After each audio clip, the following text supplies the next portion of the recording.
Kok bisa ya Presiden kita tercinta Bapak Prabowo Subianto percaya sama sosok si paling cinta damai, si paling menegakkan kedamaian. Padahal kelakuannya nggak ada damai-damainya. Kelakuannya menjajah, menyita, menculik, menghancurkan negara orang. Si paling perdamaian Donald Trump. Terima kasih Bapak Prabowo.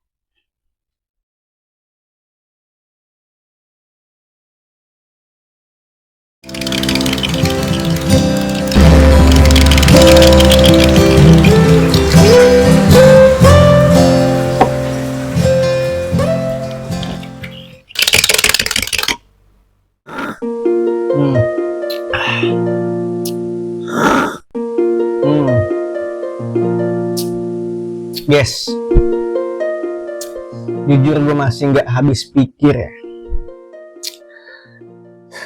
Bagaimana bisa kok Bapak Prabowo Subianto, Presiden kita tercinta,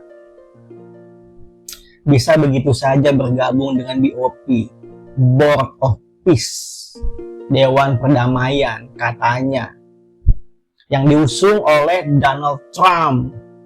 Wow. Presiden Amerika Serikat, sang admin grup dunia, guys, negara adidaya yang kelakuannya nggak ada damai-damainya. Avenger hanyalah film, gaweannya saban hari mencari perang, mencari perselisihan, mencari konflik. Apa itu damai? Dikit-dikit menuduh, menyita, menculik, mencari peperangan, provokator, biang keladi. Nggak bisa seolah-olah melihat negara lain damai, melihat negara lain makmur dikit. Dicari kesalahannya, dicari masalahnya, dituduh, difitnah, dikirim pasukan perang, dijajah, diculik presidennya, guys, konyong-konyong, guys. Nggak ada harga diri itu presiden, diculik begitu saja seperti maling ayam. Dan itu bisa terjadi ke negara mana aja, khususnya negara yang tidak lebih kuat dari negara Amerika Serikat. Donald Trump, si paling cinta damai, mengusung Board of Peace, Dewan Perdamaian, katanya untuk Palestina, tapi tidak mengikut sertakan perwakilan dari Palestina itu sendiri. Lucu, guys. Bagaimana lu bisa percaya kepada sosok yang katanya cinta damai, tapi kelakuannya perang mulu, menjajah mulu, terus lu diajakin membentuk sebuah Dewan Perdamaian? Logikanya di mana, guys? Bagaimana lu bisa percaya sama sosok seperti itu? Kalau memang Donald Trump ingin menginisiasi perdamaian, pertama yang perlu dia lakukan sebagai itikat baik bahwa dia benar-benar ingin menjunjung tinggi, ingin mencapai suatu perdamaian hakiki. Tarik semua pasukan Israel lu dari Gaza. Cabut lu semua pasukan Zionis Israel dari tanah Palestina. Terserah mau lu tinggalin di mana kek. Di Amerika masih luas, di mana terserah lu dah. Atau nggak perlu pindah, tetap di situ, tapi nggak ada itu negara Israel, Palestina sepenuhnya. Tuh, baru lu ngomong perdamaian, baru lu menginisiasi Dewan Perdamaian. Itu menurut gua ya. Tapi gue berharap aja, apapun itu, gue berharap aja. Dan sejauh ini gue masih berusaha husnuzon ya, walaupun gue nggak habis pikir terkait keputusan seorang Bapak Prabowo Subianto. Gue berharap aja bahwa apapun itu, ini adalah yang terbaik, ini adalah upaya beliau untuk menyelamatkan bangsa dan negaranya. Minimal banget menjauhkan negara kita dari segala macam ancaman, konflik-konflik, perang-perang yang tidak perlu. Semoga So, terima kasih banyak Bapak Prabowo Subianto.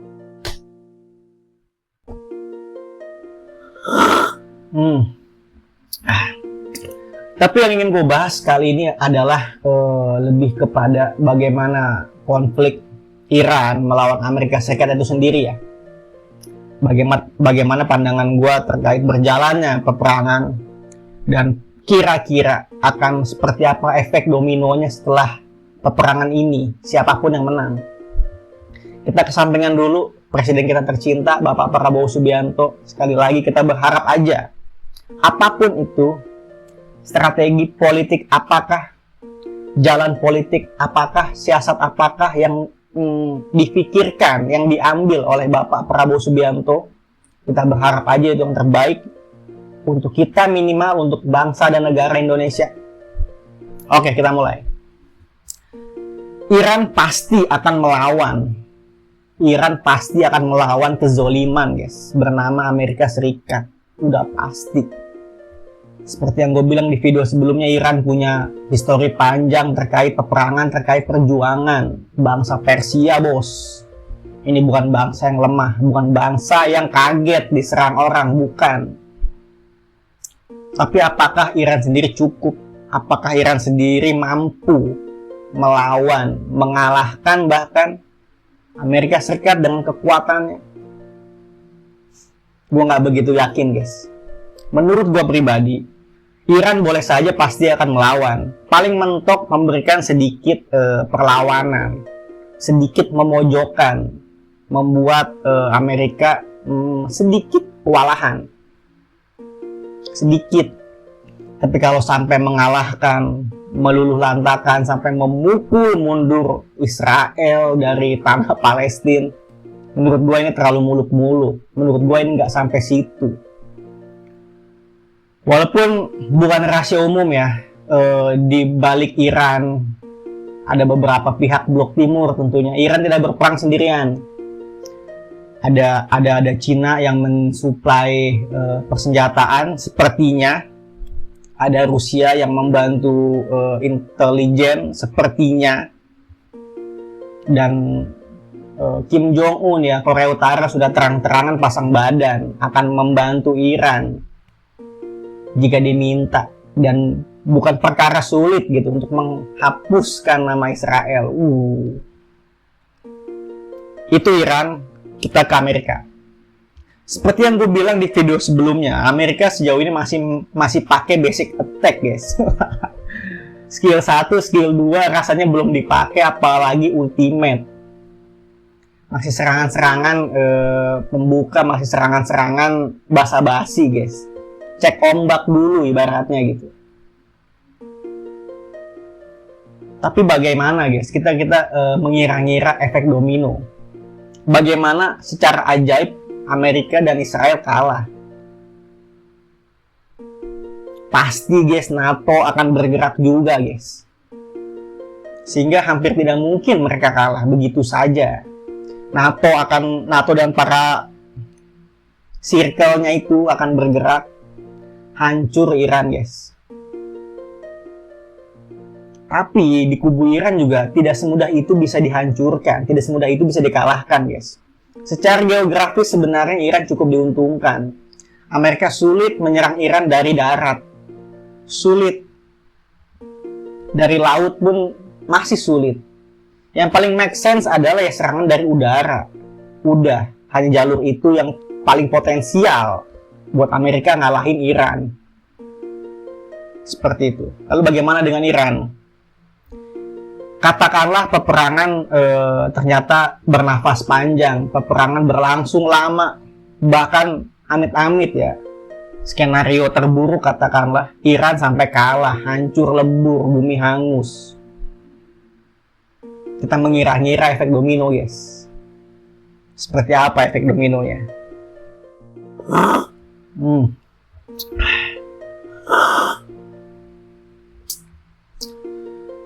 Bagaimana jika Iran benar-benar kalah, dihancurkan, di bumi hanguskan oleh Amerika Serikat dan sekutunya dan Israel dan circle-nya lah. gue pribadi meyakini Blok Timur nggak akan berdiam diri, guys. Rusia selama ini memendam kebencian, guys. Rusia selama ini hanya masih menjaga sopan santun aja, menjaga tata krama aja, masih malu-malu, guys. Kita tahu di dunia sepak bola dulu ya, Rusia itu udah ibarat kayak dihinakan, dinistakan, dikeplak, diludahi, dikencingi, guys. Terkait konfliknya dengan Ukraina, timnas Rusia nggak bisa lagi masuk Piala Dunia, Euro, klubnya nggak bisa masuk Liga Champions tuh, benar-benar diasingkan, guys. Apakah Rusia merespon agresif? Apakah Rusia melakukan konfrontasi frontal? Enggak, guys. Menunggu dulu, guys, sabar dulu. Tapi jika Iran sampai hancur oleh Amerika Serikat dan kawan-kawannya, bisa jadi ya, amit-amit, tapi ini momentum untuk Rusia show off. Inilah gua, lu salah berhadapan dengan siapa? Wajas. Bagaimana dengan Korea Utara, guys? Bagaimana juga dengan China? Wow, amit-amit, guys. Rasa-rasanya kiamat benar-benar di depan mata, guys. Perang Dunia 3 tidak bisa dielakkan lagi, guys. Amit-amit, tapi ya, menurut gue ini skenario terburuk. Bagaimana nasib Indonesia kita tercinta, guys? Walaupun katakanlah kita berada di posisi netral, kanan kiri kita asik, kanan kiri kita cincai, akrab, buah dari diplomasi politik, strategi politiknya Prabowo ya. Kanan kiri kita cincai aja, kanan kiri kita asik aja, sehingga minimal kita tidak dianggap sebagai musuh, tidak dianggap sebagai lawan, tidak dicap sebagai target. Tapi tetap aja, guys, namanya Perang Dunia 3 tuh nggak ada pihak yang benar-benar diuntungkan. Ekonomi akan hancur, guys. Efeknya global, namanya juga Perang Dunia, guys. Kemana-mana, guys. Boleh jadi kalian nggak bisa mabar lagi dengan kawan-kawan kalian. Kalian nggak bisa busreng, nongki-nongki sampai pagi, nggak bisa, guys. Bahan bakar, bahan baku, semua akan sulit, akan mahal. Amit-amit, guys. Tapi apakah seperti itu, guys, skenario menuju menjelang kiamat? Kiamat kecil dulu. Nggak ada yang mau. Tapi pada akhirnya mau nggak mau kita harus siap, guys. Yang masih jomblo-jomblo, alangkah baiknya segera menikah, guys.